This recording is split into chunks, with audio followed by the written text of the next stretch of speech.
பேசலாம். இன்னைக்கு மிஷினரிகளின் பக்கம் என்ற தொடரில் இன்று செருப்பு தைக்கும் தொழிலாளியாய் நமக்கு ஒரு பெரிய மீட்பை வாங்கி கொடுத்தவர் தேவதாசன் இல்லையா? நம்ப முடியவில்லையா?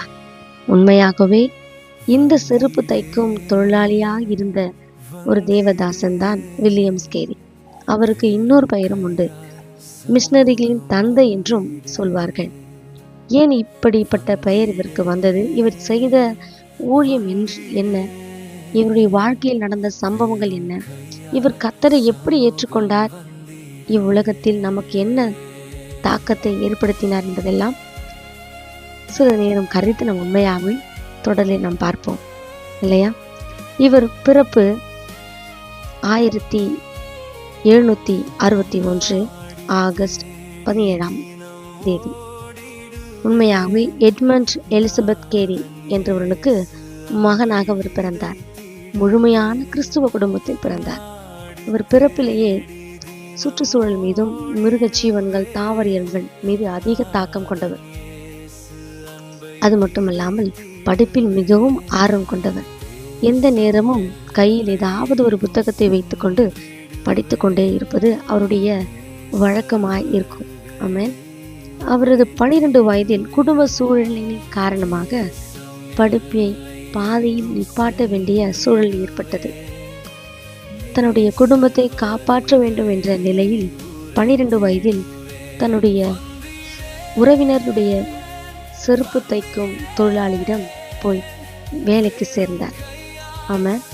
அது மட்டுமல்லாமல் அங்கு செருப்பு தைக்கும் தொழிலாளியின் இடத்தில் சேர்ந்த ஒரு நண்பர் நிமித்தம் கர்த்தரின் பேச்சால் அதிகமாய் கவரப்பட்டார். கர்த்தர் நமக்காக என்னெல்லாம் செய்திருக்கிறார். என்னதான் கிறிஸ்தவ குடும்பத்தில் பிறந்தவராயிருந்தாலும் அதிகமாய் கிறிஸ்துவை பற்றி தெரியாதவராயிருந்தார். இந்த நண்பன் சொன்ன ஒவ்வொரு சொல்லும் அவர் இருதயத்தை அதிகமாய் கவர்ந்தது. அந்த பேச்சு நிமித்தமாகவே கர்த்தருக்கு ஏதாவது ஒன்று நான் செய்ய வேண்டும் என்ற தாக்கம் அவருடைய இருதயத்தில் தோன்றியது. அந்த விளைவாய் அவர் ஒரு வரைபடத்தை வரைந்து தன்னுடைய அறையில் மாட்டி எப்பொழுதும் அதிகாலையிலிருந்து எழுப்புதலுக்காய் ஜெபித்து கொண்டே இருப்பார். இவர் ஒரு ஜெப வீரன் என்றும் சொல்லலாம். ஆமென். 1792 பாப்டிசம் என்ற ஒரு ஐக்கியத்தை ஆரம்பித்தார். அதாவது ஊழியர்களை வைத்து ஒரு ஐக்கியம் ஆரம்பிக்கப்பட்டது. அவருடைய வாழ்நாள் முழுவதுமே நான் கர்த்தருக்கு ஏதாவது ஒன்று செய்ய வேண்டும் என்பது அவருடைய உள்ளத்தின் தாக்கமாயிருந்தது. 1993 ஜூன் 13 கப்பல் ஏறி குடும்பத்துடன் இந்தியாவில் உள்ள கொல்கத்தாவுக்கு அவர் பயணம் மேற்கொண்டார். நவம்பர் 9 கொல்கத்தாவில் வந்து சேர்ந்தார். அவருடைய தாக்கம் எல்லாமே இந்தியாவில் உள்ள அடிமைப்பட்ட ஜனங்களுக்கு எப்படியாவது கர்த்தரை பற்றி நான் சொல்ல வேண்டும், கர்த்தர் அதற்காகவே இந்த ஒரு வாய்ப்பை எனக்கு கர்த்தர் கொடுத்திருக்கிறார் என்பதை அதிகமாய் அவர் நம்பினார். அதன் விளைவாகவே தன் குடும்பத்தோடு தன் மனைவி 4 பிள்ளைகளோடு இந்தியாவிற்கு வந்து சேர்ந்தார். அவருடைய இருந்த அந்த பிரயாணம், சூழல், குடும்ப நிலை, உணவு, சுற்றுச்சூழல் எல்லாமே அவர்களால் தாங்கிக் கொள்ள முடியவில்லை. அவர்கள் தாங்கிக் கொள்ள முடியாததினால் முதலில் மனைவி, பிள்ளைகள் ஒன்றின் ஒன்றாக மரித்து போனார்கள். அவரால் தாங்க முடியாத இழப்புகள். ஒரு முறை தனது 5 வயது மகன் ரொம்பவும் பலவீனத்தோடு மரணத்தின் தருவாயில் பிடிபட்டு கொண்டிருக்கிற வேளையில் இவரும் சூழல் நிமித்தமாகவோ, உணவின் நிமித்தமாகவோ, சுற்றுச்சூழல் நிமித்தமாகவோ அவருடைய சரீரத்திலும் சில பாதிப்புகள் ஏற்பட்டது. தன் பிள்ளை மரித்து போனது. அடக்கம் செய்யக்கூட யாரும் இல்லாத போது தானாகவே முன்வந்து அவரே தன் பிள்ளைக்காக குடிவெட்டி பிள்ளையை புதைக்க சூழல் ஏற்பட்டது. யோசித்து பாருங்களேன். உண்மையாகவே இப்படிப்பட்ட தேவ மனுஷன் இந்த உலகத்தில் இருந்திருப்பாரானால் அது வில்லியம்ஸ் கேரி மட்டும்தான் இல்லை? இப்பொழுது நினைச்சு கொள்ளுங்க. இதெல்லாமே நினைக்கும் போது தேவன் எப்படிப்பட்டவர் என்பதை, எவ்வளவு அன்புள்ளவர் என்பதை, எவ்வளவு வைராக்கியம் உள்ளவர் என்பதை உங்களுக்கு புரிந்து கொள்ள முடிகிறதா? நீங்க சில பேர் கேள்வி கேட்கலாம், இவ்வளோ இழப்புகள் மத்தியில பிள்ளைகள் மறித்து, மனைவி மறித்து இன்னும் ஏன் இந்த இடத்துல ஊழியம் செய்ய வேண்டும் என்று அனைவருடைய கேள்வியாகவும் இருக்கலாம்.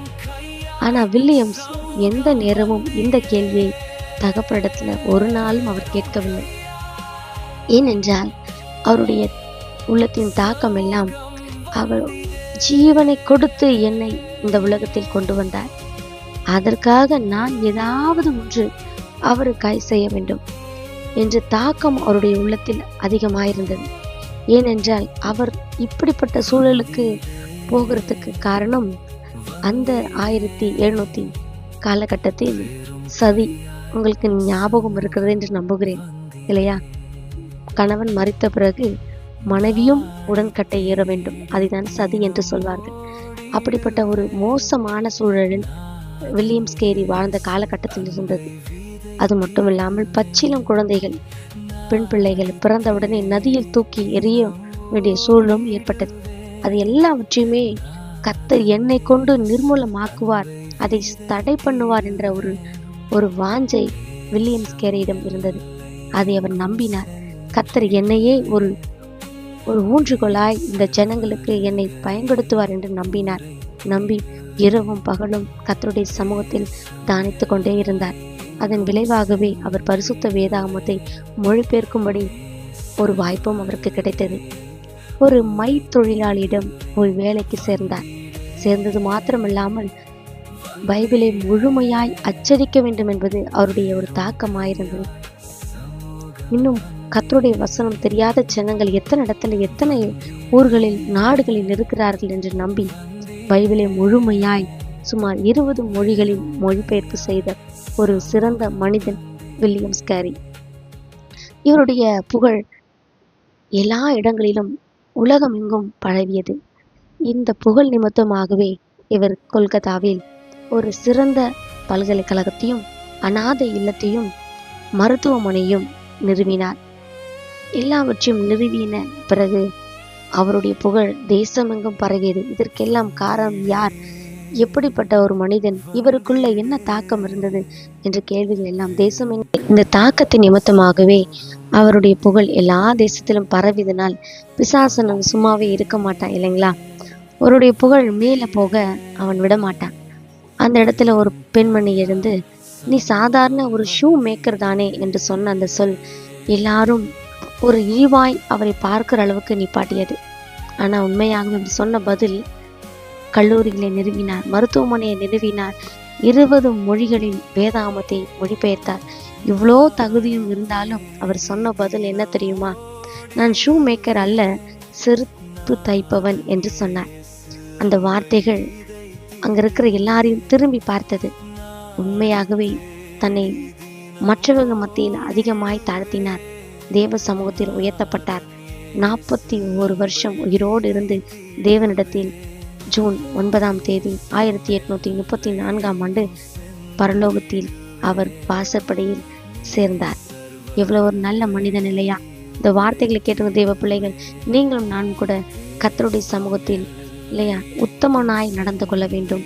அவர் நமக்காய் கொடுத்த இந்த வாய்ப்பை அழகாய் அவருக்காய் நீங்கள் நான் பயன்படுத்துவீர்கள் என்று நான் நம்பி இந்த ஒரு குறிப்பை உங்களுக்கு நான் சொல்லுகிறேன். வில்லியம்ஸ் கேரி போல அநேகருக்கு பிரயோஜனமுள்ள வாழ்க்கை வாழ்வோம். கர்த்தருக்காய் எழும்பி நிற்போம். ஆமென். Praise the Lord.